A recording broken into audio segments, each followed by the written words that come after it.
Last week, the Trump administration formally accepted a Boeing 747 luxury jet from the government of Qatar.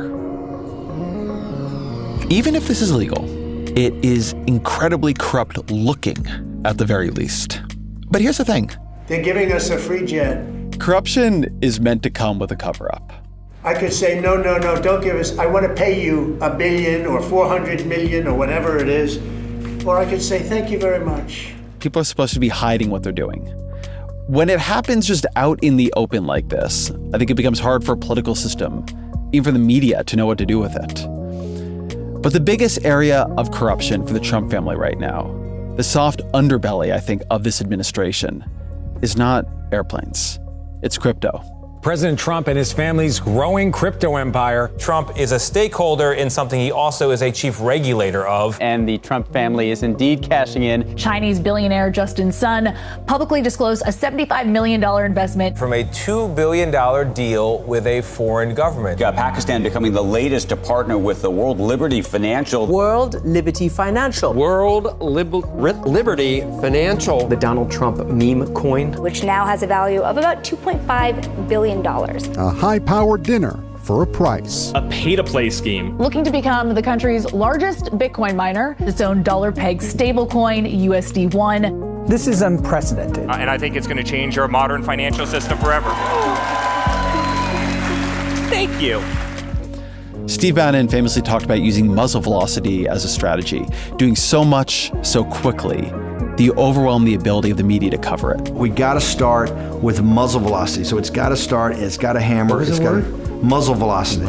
What the Trump family is doing with crypto is muzzle velocity for corruption. It is almost impossible to keep track. So that's what I wanted to do with this episode, try to track at least some of it. And the person who's going to help me out is Zeke Faux. He's an investigative reporter at Bloomberg, the author of the fantastic book, Number Go Up, Inside Crypto's Wild Rise and Staggering Fall. And he's been closely covering the Trump family's mounting crypto operations. As always, my email, EzraKleinShow@nytimes.com. Zeke Faux, welcome to the show. Thanks, Ezra. So let's start back in July 2019. This is late in the first term, and you have Donald Trump tweeting, as president, "I am not a fan of Bitcoin and other cryptocurrencies, which are not money and whose value is highly volatile and based on thin air." So tell me about the Trump administration's first term in terms of its relationship with crypto. Yeah, that was pretty much his attitude whenever he was asked about crypto. It hadn't yet entered the mainstream. The crypto Super Bowl, when we saw all these ads for Sam Bankman-Fried's FTX, where we had LeBron James endorsing crypto, that was 2022. So it seemed like kind of a fringy thing for nerds. There was another time that he called Bitcoin a scam against the dollar. And during I slightly view the whole second Trump administration as a scam against the dollar, but that's a different situation, maybe. And he staffed his first administration with a lot of mainstream Wall Street people who viewed crypto as this kind of unregulated threat to the financial system. So at that time, the Securities and Exchange Commission under Trump initiated some lawsuits against big crypto companies, some of the same ones that they were still fighting and angry about years later. Yeah, he was no friend to crypto. You mentioned 2022 and this big cultural boom we have in that era. And this is the moment of NFTs are everywhere, and you have Matt Damon doing these ads and Larry David telling you not to miss out. And this is when something begins to change for Donald Trump. He's out of office. There's some reporting that his cash flow situation is not what he would like it to be. And he releases a series of Trump digital trading cards. What are Trump digital trading cards? Yeah, so the technical term for these are NFTs, or non-fungible tokens. You might remember, if you remember any of these, the Bored Ape Yacht Club These were like really ugly cartoons of monkeys that sold for, $300,000 or $400,000 for a couple of months there. And kind of after NFTs had pretty much crashed, Trump came out with his own series. And these are digital pictures of Trump that looking super jacked. Maybe he's an astronaut, and others he's a hunter. And this was an idea that so funny. Yes. Can you imagine releasing a series of commemorative cards about yourself that are not just pictures of you, but pictures of you looking tougher and more heroic and more jacked? Like, I'm gonna make this worse now. So this was an idea pitched to him by Bill Zanker, who used to run the Learning Annex and co-authored Think Big and Kick Ass with Trump. So they go way back. And Bill Zanker had actually been working with Sylvester Stallone on a NFT collection that was going to be called Planet Sly. It didn't happen, and it looks like they reused the Planet Sly art for the Trump NFTs. So you got Trump, in all these like Stallone poses. It costs $99 to own one. And when you buy an NFT, you don't own the picture in the sense that like no one else can use it, no one else can look at it. You just have registered your ownership of this card on the blockchain. You can prove that you are the one who paid $99 to buy this image of Trump looking really jacked. And then you could go sell it to someone else, and they would then be registered as the owner on the blockchain. That's what makes it crypto.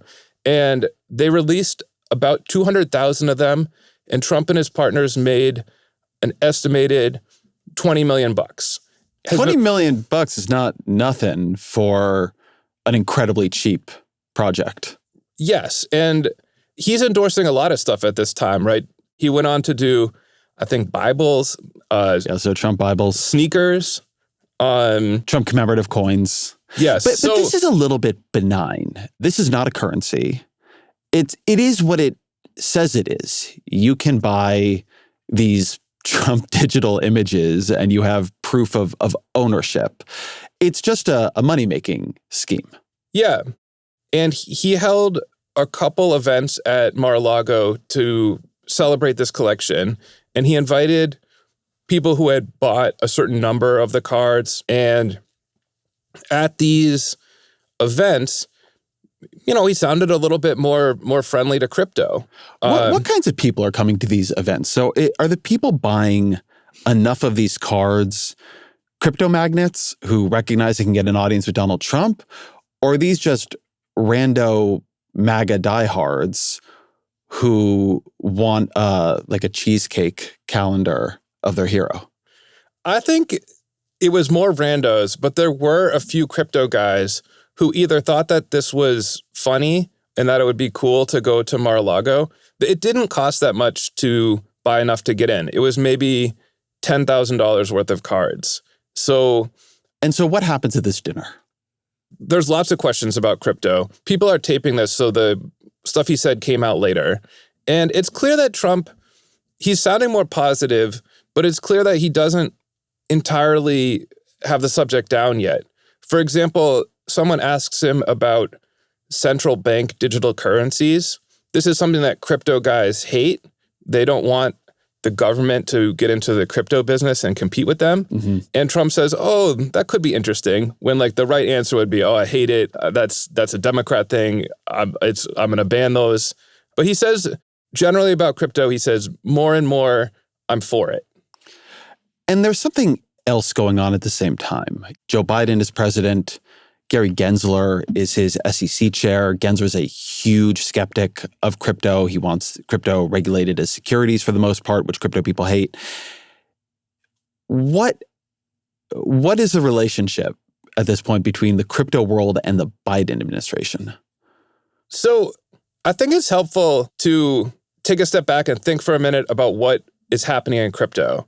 And because if you've never really thought about it too much, you might think about crypto as some sort of alternative to the dollar, like a currency we're going to use to buy our coffee or pay for our house or whatever. And Bitcoin's now been around for 15 years. It's as old as Uber or WhatsApp, things that we use every day. That hasn't happened. What has happened is that people have made thousands, maybe even millions of random coins that do all sorts of different things that people can gamble on. And tons of these coins have turned out to be scams. So the Biden administration, as this insane bubble inflated, didn't really take a lot of action. Once the bubble popped and people started losing a lot of money, Gensler's SEC sued basically many of the biggest players in crypto and said, hey, the thing that you've been doing out in the open for the last couple of years, letting people gamble on all these coins, it's illegal. These are securities. They should be registered with us. They should be regulated like we regulate stocks. And by allowing people to trade them, you've broken the law. And he's saying you basically have to stop. Now, they didn't stop. They were fighting the lawsuits. And they were, but Gensler became, the industry's big enemy. And some in the industry realized that maybe they needed to get more involved in politics, that maybe some lobbying could help their cause. And these are people now with a lot of money.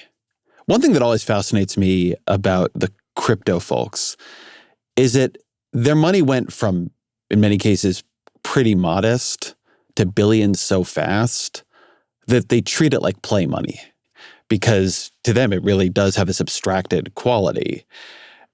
And, in politics, it's a big deal if a donor comes in with $1 million, $10 million, $20 million, $30 million is a whale, right? If there's a donor in industry willing to do $30 million, politicians fall over themselves to get in front of that. Right. Tell me a bit about the financial artillery that the crypto titans begin bringing to bear here. So, Sam Bankman-Fried, he once said, people say there's too much money in politics. I'm actually surprised by how little there is. Mm-hmm. I mean, these politicians control huge sums of money. It's worth spending what he views as a little bit to try to influence them. So some other guys get this idea. And I think the one who I think is the most influential and kind of underappreciated is David Bailey. He's the chief executive officer of Bitcoin Magazine. This is like a glossy publication for people who really like Bitcoin. And he got together with a couple of friends and they started to strategize, how can we get Bitcoiners in front of the president? How can we get the president on our team? And the real goal is, how do we get Trump to come to our Bitcoin conference, which they have every year? And it's like a big rally where tens of thousands of Bitcoiners come in. Now, Bitcoiners are a little different from crypto writ large. These guys think that Bitcoin is the one true coin. They might even think most of the other ones are scams. And they think that Bitcoin's price is going to go to 1 million. It's going to solve all the world's problems and make us all really rich. So it turns out that one of David Bailey's friends has a connection to Paul Manafort, who had been Trump's campaign manager. They consult with him. They come up with a plan. And David Bailey actually described some of his lobbying on a podcast called Galaxy Brains. And this is what he said about approaching the Trump campaign. Donald Trump it's not about left versus right politics. As somebody at my company said the other day, it's like orange versus green politics. And Donald Trump is a vessel for us to let the game theory of Bitcoin play out, and it has already generated dividends, and it is going to generate dividends that are hard to even comprehend or calculate over the next 4 years. And what he decided was that he'd get a few Bitcoiners and they would all max out. And the most you can give to Trump, and then I guess a bunch of campaign committees, totals $844,600. And what Bailey said that he realized is that even like 10 people who gave that much could have a huge impact. And he described in this podcast his goals, which sounded to me to be totally insane. He said that he wanted the US government to start buying Bitcoin, which would start an international race to acquire Bitcoin and drive the price up to $1 million per Bitcoin. If we act together in unison, the price of Bitcoin is going to the fucking moon. I mean, this is the type of, when people say, what's going to send Bitcoin to $1 million of Bitcoin? This is what sends it to $1 million of Bitcoin. He said this all before Trump came to the conference, which he did. So before I get to the conference, I want to note that goal for a second. There's an, as you mentioned, older, more idealistic view of crypto, that it's going to be new, untraceable, trustless currencies that will replace the things we use, like dollars and yen, to buy things now. I think that concept has sort of fallen by the wayside. Your great book, which I love and recommend to people, Number Go Up, is all about the embrace of the idea that the point here is more people buy in and then the number go up. Yes. But for that to keep happening, you need more people to keep buying in. One way you could do that is mass scale advertising. You're paying people like Matt Damon and Larry David and supermodels and Tom Brady to advertise your crypto platforms to kind of get dumb money in.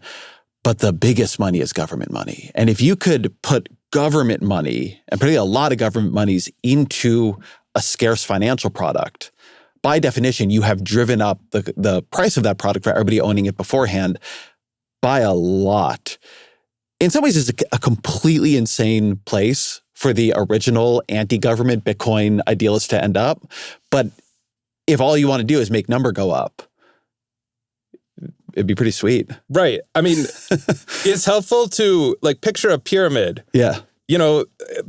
You've maybe at the top are the early adopters, the nerds, the anarchists, the ones who wanted untraceable money.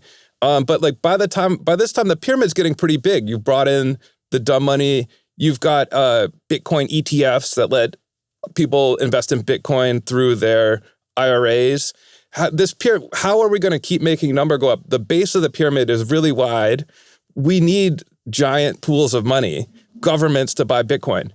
All right. So they do get Donald Trump to come to the 2024 Bitcoin conference. You're at this conference, right? Yes. What's the vibe? First off, I thought, okay, maybe he'll do it by video. He'll say, hey, Bitcoiners, nice, have fun, great conference, whatever. I thought maybe then it became clear he was coming. I thought he'd just run through the greatest hits. We'd get a speech about crooked Hillary. Maybe he mentions Bitcoin once. No. When he took the stage at the end of the conference, he ran through everything that David Bailey had said he was going to do. And if Bitcoin is going to the moon, as we say, it's going to the moon, I want America to be the nation that leads the way. And that's what's going to happen. He said that he did not want China to get the crypto. Because if we don't do it, China's going to be doing, others are going to be doing it. Let's do it and do it right. Which is kind of funny. China has banned crypto. But David Bailey had suggested that a good way to get Trump on board would be to suggest that there was some sort of competition with China. He said he would fire Gary Gensler and end the war on crypto. On day one, I will fire Gary Gensler and appoint a new SEC chairman. And the applause was so loud, they said it again. Let me say it again. On day one, I will fire Gary Gensler. Whoa. There's a funny dynamic to his speech. In some ways, this is one of those Trump speeches that I think even people who don't like him enjoy watching, because he's doing this thing where he's reading words on a page or on a teleprompter that it feels like he has never read or thought about, but he's offering his own color commentary along the way. I want to play a clip from it. In just 15 years, Bitcoin has gone from merely an idea posted anonymously on an internet message board to being the 9th most valuable asset anywhere in the world. Can you believe that? Is that right? That's a big deal. Think of that. It's already bigger than ExxonMobil. Soon it will be surpassing the entire market cap of silver. It's not bad. How about gold? How about gold? Let's go gold. So when I hear this, I don't hear a lot of conviction in Donald Trump. What I hear is somebody who is figuring out, who's been told what an audience wants him to say. He is himself a little bit surprised by what he's saying, and he's here in the crowd. I noticed there was another part that I noticed that he seemed to be kind of freestyling, which came at the end. With your help, we will save our nation, we will restore our republic, and we will make America and Bitcoin bigger, better, stronger, richer, freer, and greater than ever before. Thank you all. Have a good time with your Bitcoin and your crypto and everything else that you're playing with. And we're going to make that one of the greatest industries on earth. Good luck and God bless you all. Thank you. God bless you. Thank you. This is a very famous final moment. What did the room make of that? Ending the speech that way made it kind of clear that he didn't view this as a serious thing. Because this Bitcoin conference audience, I mean, you cannot overstate how obsessed with Bitcoin they are. And it's not something to joke about for them. They were not thrilled. But that's just because they're totally insane. They wanted him to say, like, the dollar will be illegal. It will be only Bitcoins now. Anyway, they're a tough crowd to please. So I think right now we're tracking a pretty normal political story. There's this industry. It's got a bunch of money. It's willing to give a bunch of money to candidates if those candidates support its goals. The candidates want money in order to be able to run their political operations. And it's a pretty normal story. But then in September 2024, now we're just 2 months out from the election, the Trump family announces something new, that they're going to be starting something, or they're heavily involved in something called World Liberty Financial. What at that point did they say World Liberty Financial was? So the Trump sons first started tweeting about it, saying this was the future of finance. And Trump himself said, "We're embracing the future with crypto and leaving the slow and outdated big banks behind." And reading between the lines, it seemed like they were saying they were going to release some sort of platform for borrowing and lending crypto. There's a million of these. There's really not some unmet need in the market. And the crypto people, some of the same ones who had been really excited about Trump's embrace of the industry, were pretty mad. Not everyone, but a lot of people told me, this looks like a cash grab. This isn't what crypto's about, some sort of copycat project. And I thought this was pretty funny because to me, it seemed like Trump was kind of catching on to how crypto really works. And because in crypto, buying other people's coins is kind of for suckers. By the time you hear about the coin, the insiders have already taken their positions at low prices. You're, what they call exit liquidity. They're going to sell it to you at a high price. That's how they make money. Exit liquidity is such a great name for that. The real way to make money in crypto is to make up your own coins and sell them to other people for real money. So to me, I'm like, okay, it seems like Trump's catching on. So tell me who's behind this, though. There's some involvement of the kids. There's, I guess, the son of Steve Witkoff, who later becomes the Middle East envoy. Tell me who is actually running World Liberty Financial, and how do the Trumps make money off of it? It seemed like there were these two kind of longtime online hustlers who were the real movers behind the project. One of them, his name is Chase Hero, and dig into his resume. It's a spotty one. He has bragged about dealing weed. He used to sell weight loss colon cleanses online. He had a $149 a month get rich quick program. I watched him on Logan Paul's podcast where he promoted a crypto coin that later went down 96%. And he's pretty much an unknown in crypto. He'd only ever done one cryptocurrency project that I could find. It attracted a few $1 million and then suffered a big hack. So, I mean, at this point, like, this Perfect. is Just excellent choice of business partner here. Yeah. And then I spent a long time watching all of his YouTube videos, of which there were many. And in one, he called himself the dirtbag of the internet and said that regulators should, quote, kick shitheads like me out. Then he said a quote about crypto that honestly I kind of agree with, but makes him kind of an odd business partner. He said he was in this video, he's streaming while he drives his Rolls Royce, and he says, you can literally sell shit in a can, wrapped in piss, covered in human skin for $1 billion if the story's right. Because people will buy it, and that is what is going on in the crypto space. And like I said in my other video, I'm not going to question the right and wrong of all that. His business partner, who's also helping run World Liberty, Zachary Folkman, he used to run a service called Date Hotter Girls, where he taught seminars about how to pick up women. Take her home, tell her about the awesome margaritas that you're gonna make at your place. Tell her about the really sweet balcony you have at your place. Tell her about, some video that you saw on YouTube that you have to show her. And, get her home. But the fact of the matter is like, this is a very, very succinct way to go out and get consistent results. Now, the fact of the matter is this, flashy? No, not at all. But I mean, how many guys came here to learn how to be flashy? Okay. How many guys came here to learn how to take girls home and bang them?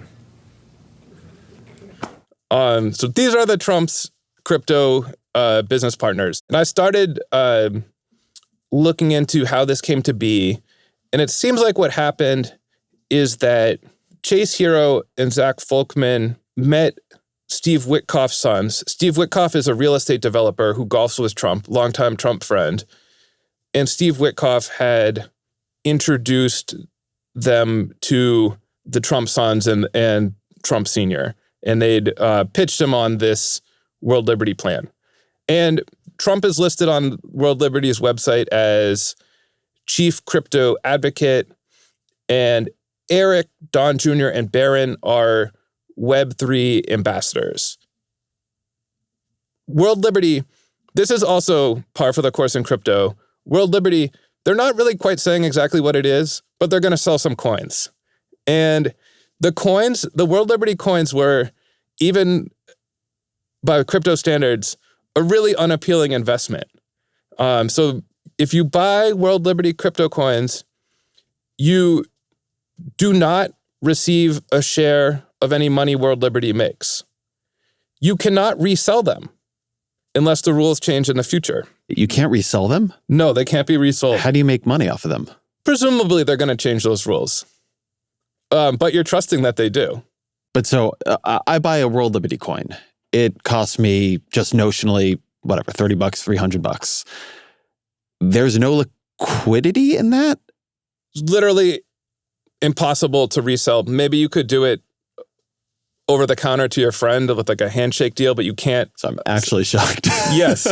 And the first $30 million of the proceeds, after this initial $30 million, 75% of all the money World Liberty makes, both from operations of whatever they will do in the future and from the token sale, 75% is going to be paid to the Trumps as a fee.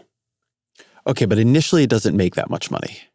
Yeah, so Trump's not president yet, and this offering is kind of rejected by the crypto industry. At first, they'd only sold a couple million of the coins. I mean, still not bad. You tweet a couple times, you sell a couple million of coins that can't be resold. But it hadn't hit that payout level. Oh, true. Then comes Justin Sun. Who is Justin Sun? So Justin Sun is a controversial crypto billionaire. He was born in China. He started a blockchain called Tron, and he's best known for his love of publicity stunts. He bought lunch with Warren Buffett to try to pitch him about crypto. He bought a seat on Jeff Bezos's one of his spaceships, which I don't think he ever used. And most recently, he bought a piece of conceptual art, a banana taped to a wall, for $6 million. So Justin Sun is facing a lawsuit filed by the SEC under Gary Gensler. And he comes in right after the election and buys $30 million of these unresellable World Liberty tokens, which pushes them over the line so that the Trumps would, in fact, receive a payout. And Sun says at the time to my colleague that he just liked the project. He was not expecting anything from it, but he's immediately named an advisor to World Liberty, one of maybe 10 people in the industry who are. So now he's in business with the Trumps too. And he says publicly that he's triggered this payout to them. Is that accurate? He makes a lot of noise about the purchase, and the rules of the game are clear to everyone. And in case the Trumps did not know about this, just a few weeks later, he goes to a crypto conference in Abu Dhabi. This is also hosted by Bitcoin Magazine's David Bailey. And it's a small world. Yes. At that conference, he is photographed with Steve Witkoff. Steve Witkoff, the envoy, who also plays a big role at World Liberty. He's now said he divested, but Justin Sun gets in front of him there. We don't know what was said, but after that, maybe a few weeks later, Justin Sun buys another $45 million of World Liberty's token. Which at this point is now just doing a 75% payout to the Trumps, correct? Yeah. So of Justin Sun, his purchase of World Liberty coins meant that the Trumps were going to get something like $56 million in a payout based on just what he bought. We should say Justin Sun, after a few weeks after he finished buying his $75 million of World Liberty tokens, his SEC case was put on hold and no explanation was given. The SEC did put a lot of other crypto cases on hold, but this is like a very favorable outcome for him and one that is really valuable. Okay, so let's back up for a minute. You've got a crypto figure, but let's not call it a crypto figure. You've got someone in the finance industry. They are under SEC investigation for fraud. And what they have done is they have found a way to put $56 million publicly and legally in the pocket of the family that is about to or just has won the election and will direct the SEC afterwards. I think somebody listening to this might say, isn't that usually illegal? Wouldn't that be understood under normal law as a bribe? Could Justin, I guess the question I'm asking you is, could Justin Sun have just walked up to Eric Trump with a check? Could he have just gone to him and said, hey, I think you guys are great. I'm into the whole Trump project. I like the branding. I like the aesthetic. I like the vibes. I'm not saying I want anything from you. Here's $56 million of walking around money. Would that be legal? You know, maybe it would be. I'm not entirely sure. I mean, I think that the emoluments clause only applies to payments from foreign governments. I think, but I'm not an expert on this. To me, it seems like this is just not a situation that was ever contemplated by the people who made laws about what presidents could and couldn't do. What's funny is you couldn't do it for the campaign. You mentioned earlier that the max you could donate to the campaign directly into some associated official party organs is fairly limited. If you wanted to say put $56 million into Trump's official campaign account. You couldn't. But you can put it into his crypto coin, which triggers direct payments into his family's bank accounts. Yes. And I mean, remember first time around, there was a lot of controversy over people spending money at the Trump Hotel in DC. I mean, that looks quaint. That was a couple $100,000. Now people are sending millions to buy, Trump's coins. Tens of millions. The thing about the crypto play here is it's so much more scalable. The number go up. It's functionally infinite. And they ended up selling out. They sold all the tokens that they had offered, total of $550 million worth. So that meant $400 million to the Trumps based on the terms of the offering as I read them. Eric Trump has said, quote, "It's one of the more successful things we've ever done." Do we know who bought this $550 million of World Liberty coins? So the way crypto works, you can hold your cryptocurrency in an anonymous wallet. You're only identified by a string of random letters and numbers. So we can go on the blockchain.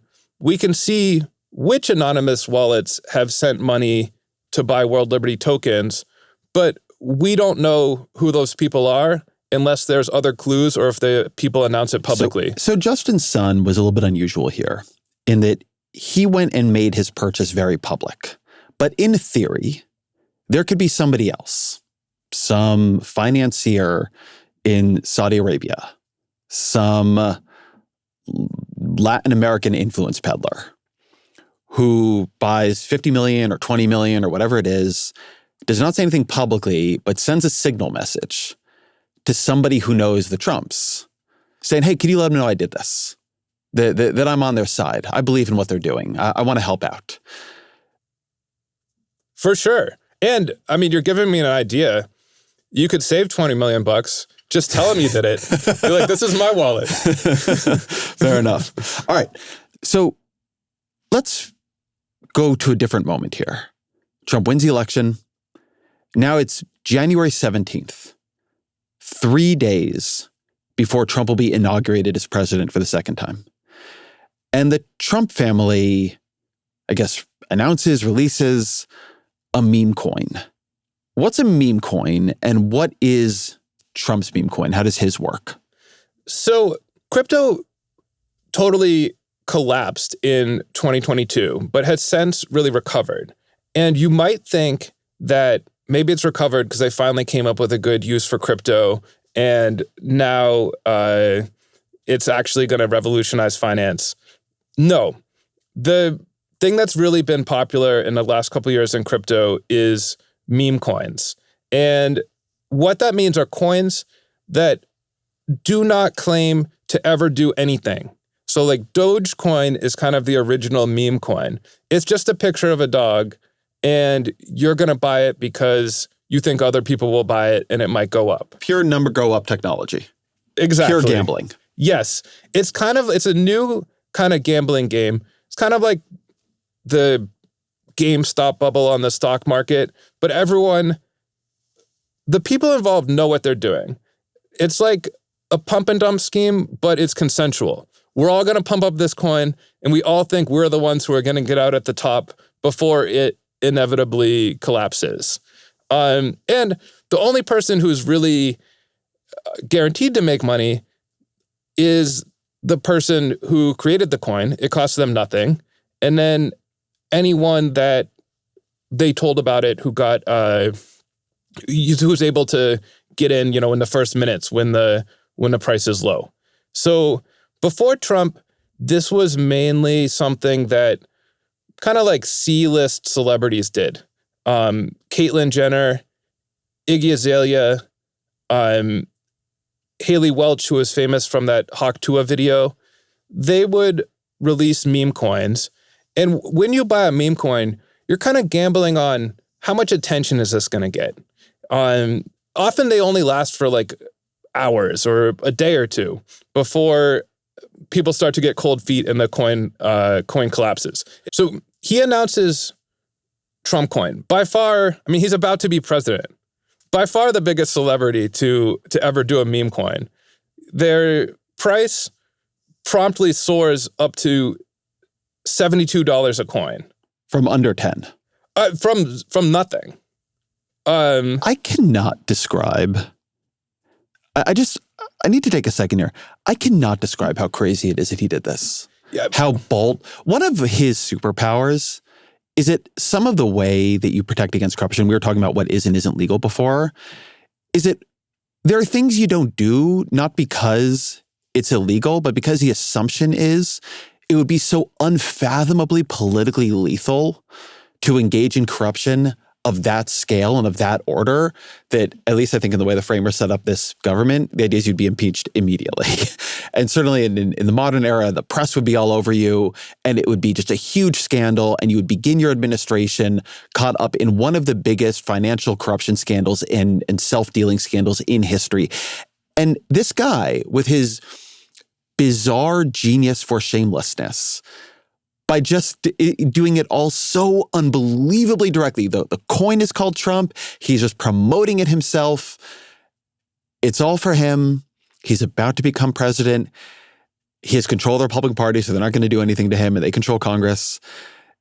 He sort of overwhelms the system's capacity to know what to do about him, because it never had any defense for something so over the line that just the administration refuses to treat as a problem.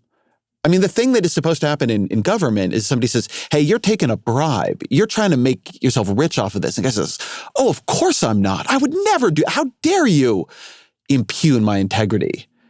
And with Trump, it's like, you're trying to make yourself rich off of this. And he's like, yeah, I mean, wouldn't you? And you're like, oh. To me, it's like imagine if he, leading up to his inauguration, lined the National Mall with Trump slots. And these slots had like a terrible payout compared to regular slots. Like, it's ridiculous. But you could also put $100 million into one of the machines and let him know you did it. So how does he make money off of this? How does the family make money off of the Trump coin? Basically, at the beginning of the game, he has 1 billion coins. They cost him nothing to make, and he's selling them to people at various prices. It's kind of complicated, but he sold 20%, I think 200 million coins were sold to the public, and they netted around $300 million. At this point, Trump still has 80% of the coins. The price is around $12. So Trump is sitting on about $10 billion worth of his meme coin. Now, if he starts to sell, the price would likely collapse. He's also, the way that it's set up, he's not allowed to sell for a few months. So something weird just happened around this coin. There's a company called Freight Technologies, and they announced openly that they were buying up $20 million of Trump's meme coin. And they said it was, quote, an effective way to advocate for fair, balanced, and free trade between Mexico and the U.S. Now, most of the time when people buy meme coins, they don't think it's an effective way to advocate for trade between Mexico and the U.S. So what is a company like that is publicly announcing a multi-million-dollar investment in the Trump meme coin doing? What are they saying this meme coin investment is buying them? I mean, it seems like those guys are talking about using it to buy access, but actually there's like a second weird thing that's happening that's almost a derivative of this meme coin boom, this new crypto boom, where companies on the stock market are realizing that if they start talking about crypto or start saying that they're buying crypto, investors who are excited by this will drive up their stock price. But crypto and Trump coin are different. Yes. Buying Trump coin is not the same as saying I'm investing in Bitcoin or Ether. I mean, if I was going to meet the president, I'd want to pull out my crypto wallet and show him that I had some Trump coin in it. Yeah. I mean, it seems like a obvious way to get in good with him. And in case he misses the message, he's having dinner with all these guys. Yeah, tell me about this dinner. How do you get in? So over the last few weeks, the Trump meme coin announced kind of a contest. And whoever held the most would get to go to this special dinner at Trump's golf club outside DC. And the top 25 got like a more private audience. The way that it worked out, it ended up being that it was going to cost you about $2 million to get in the top 25. And then the top 220 get in the door for this bigger event. And the cutoff ended up being about $50,000 of Trump meme coin to get in the door. So, I mean, he's auctioning access to the president. And I guess you could say, is that really any different? Don't they do this with bundlers and other kinds of campaign finance donors all the time? He has had, I mean, I think he's been having other dinners with donors where it's cost $1 million to get into the dinner, things like that. And right, other presidents have done things like that too. And the funny thing with the meme coin is that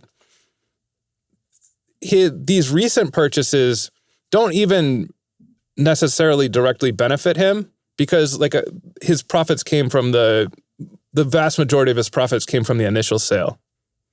So does it matter to them if the price of the meme coin goes up and down? I mean, in theory, because if the price is higher when they sell further tranches, they make more money? Yeah, so Trump holds 80% of the coins. If he starts selling, he could easily collapse the price.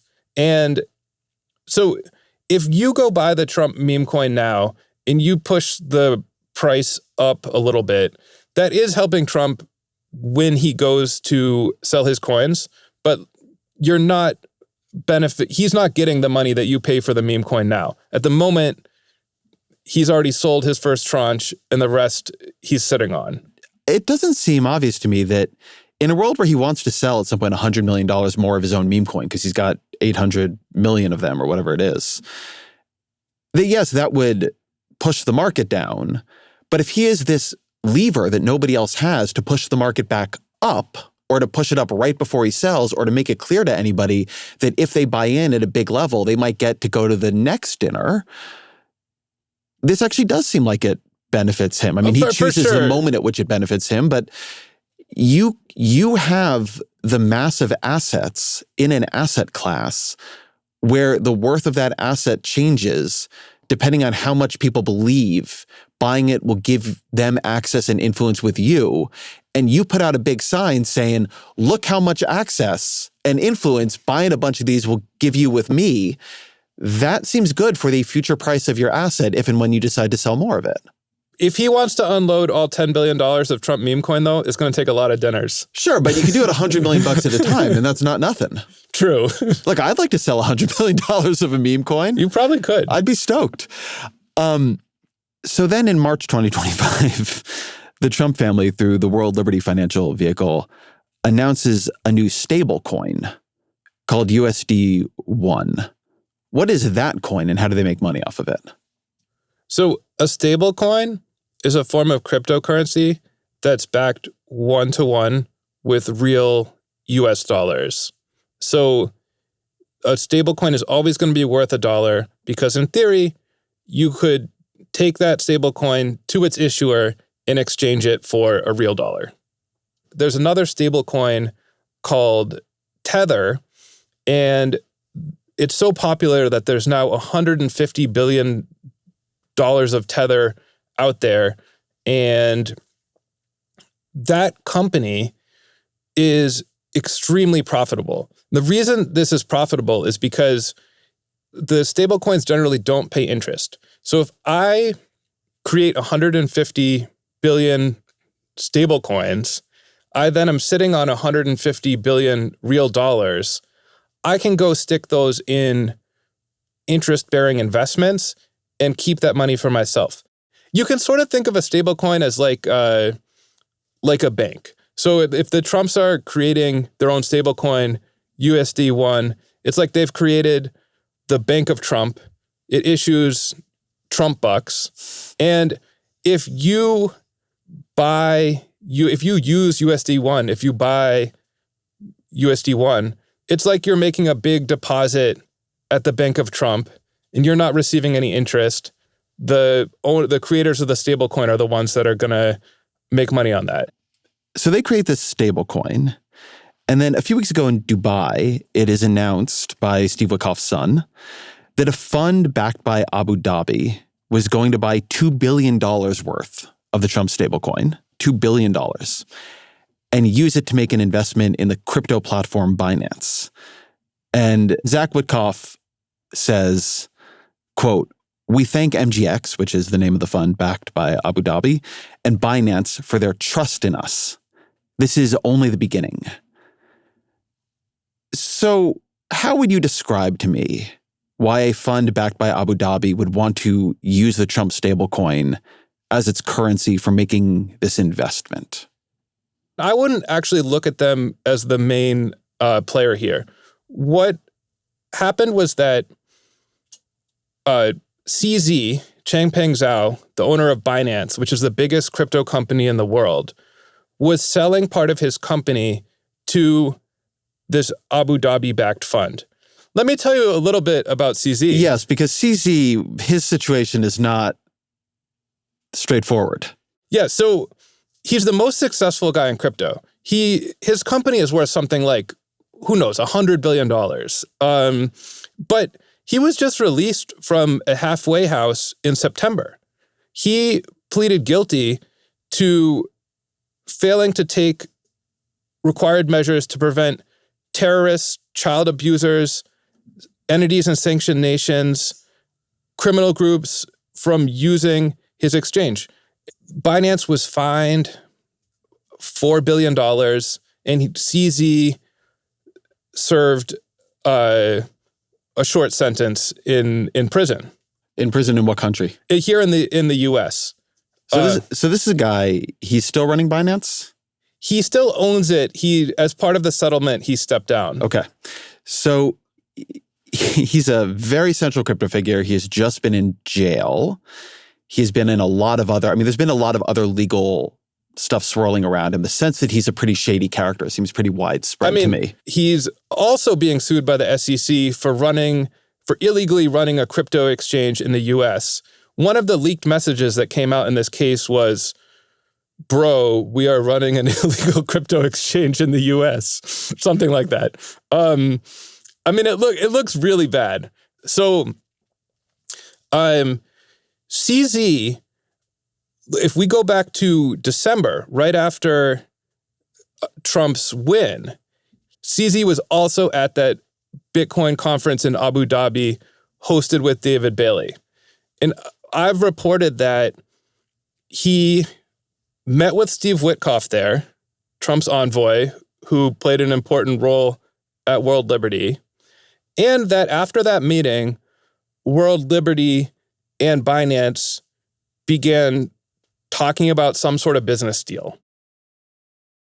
We don't know the details. CZ afterwards tweeted that it was fake news. CZ has also been pushing for a presidential pardon. So the fund was going to give CZ $2 billion, this Abu Dhabi-backed fund. Now, CZ can do anything with that $2 billion that he wants. And what this announcement is saying is that CZ is going to put that $2 billion in USD1, in the Bank of Trump. And that's enough that World Liberty could quite easily earn $50 million a year in interest.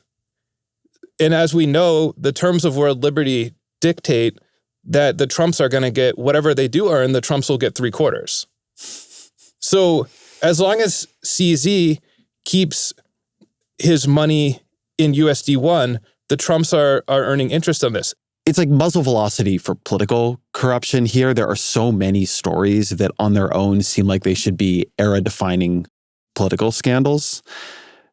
But the big picture that I see emerging when I track this story from Trump trading cards, where he looks like a firefighter or whatever, all the way to, the Trump stablecoin, Trump media launching ETFs, is that the Trump family has been groping its way, evolving, learning how to open up a lot of avenues to let people invest in various crypto schemes of theirs in order to buy influence or think they're buying influence, that they have found a use for crypto, which is that use is political corruption. For a long time, we've known crypto is used for drug deals. We've known it's used on the black markets. We've known it's used for things that you don't want to see regulated. And they seem to me to have figured out another very obvious use case, which is that you can do forms of payoffs that would be regulated if you tried to do them with the Trump campaign, but you can do them with crypto. And you can have all kinds of foreign figures do it, right? It's very, very, very Wild West compared to other things in the US financial system. And they're just making hundreds of millions of dollars, maybe over time billions of dollars from this. It all looks like astonishingly corrupt to me. Am I wrong? Am I missing? Can you give me an exculpatory version of this? I mean, I think what the Trumps have said about it is that, we can't be bought. These people they can't deny that people are giving them money, but their claim is that they are still acting in what they believe to be the U.S.'s best interest. But the conflicts of interest are so obvious. I mean, we talk about right now, Congress is debating stablecoin regulation. Is it going to be favorable to the president's coin?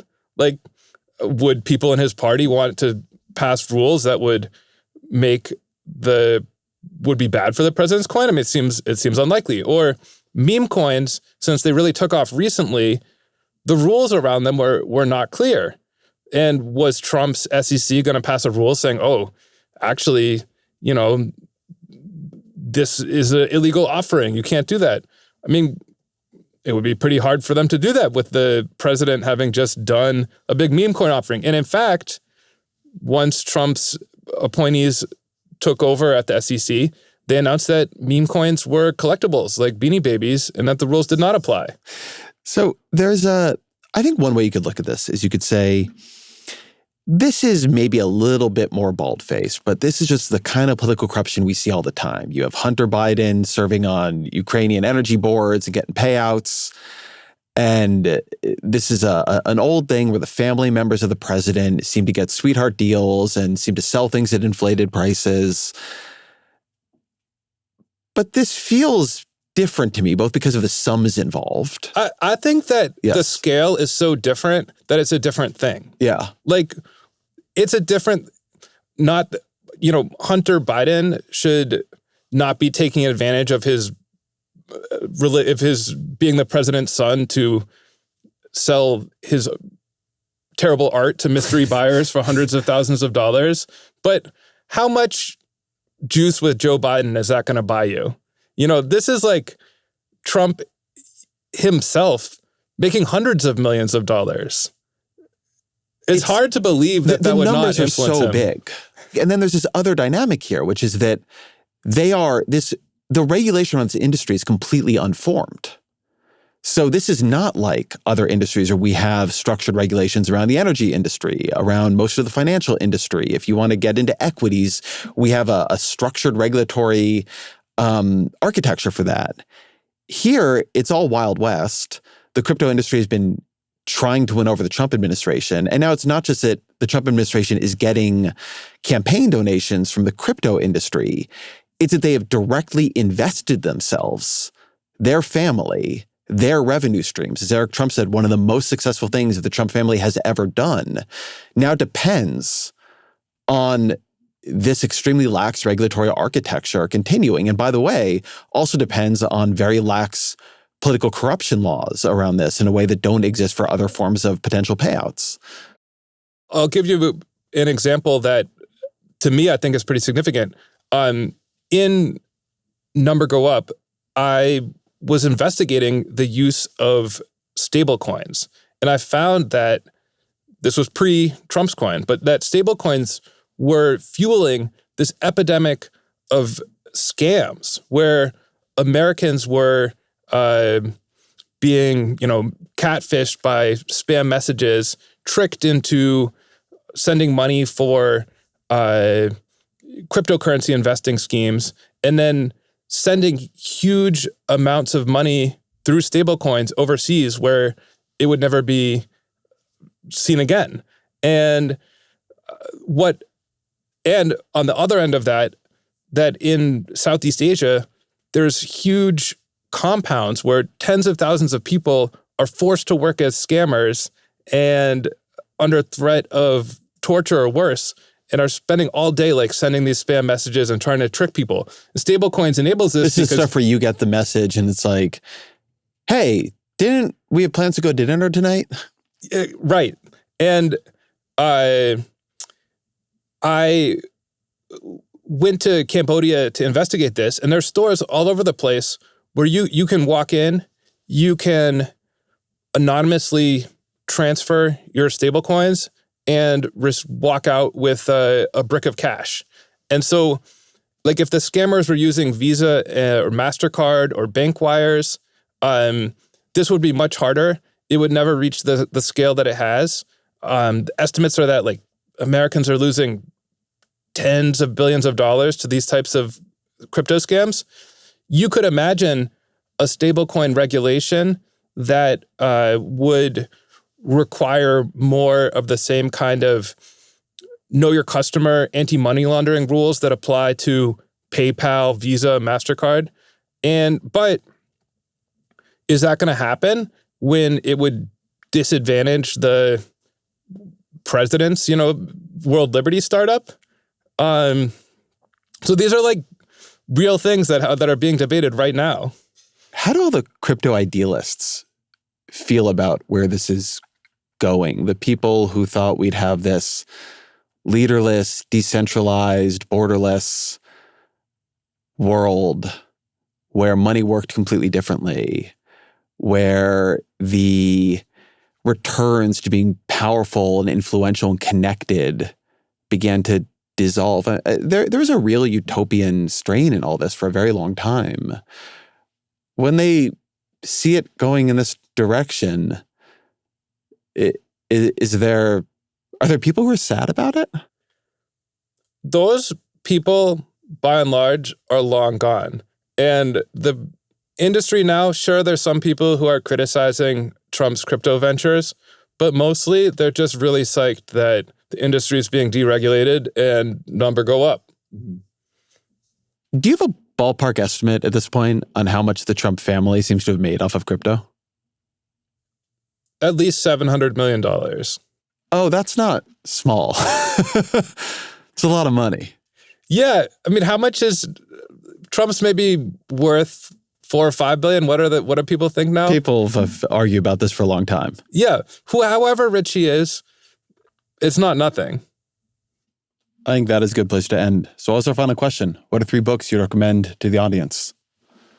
So one book I've been reading recently that I really love is called A Distant Mirror, The Calamitous 14th Century by Barbara Tuchman.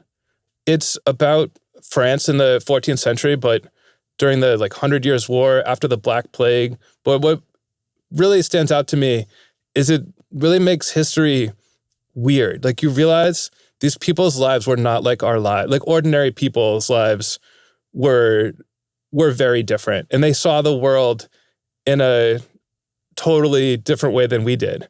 And they'd just seen, humanity almost wiped out by a plague that they didn't understand. Another one I've liked recently was Nixonland by Rick Perlstein. It's sort of like reading the newspaper every day, but during the Nixon years. And you have the benefit of hindsight and all sorts of Oval Office tapes. It's got a great eye for detail. Then a novel I really liked recently is called Gretel and the Great War is by Adam Sachs. It's a collection of interconnected fables set in early 20th century Vienna. It's kind of like a literary puzzle. It's really inventive. It's very original, but also a portrait of Jewish Europe before the rise of Nazism. It's really funny. Full disclosure, I've admired his writing since we were children, and I kind of owe him one for talking him into doing something really dumb in high school. There you go. Zeke Faux, thank you very much. Thanks, Ezra.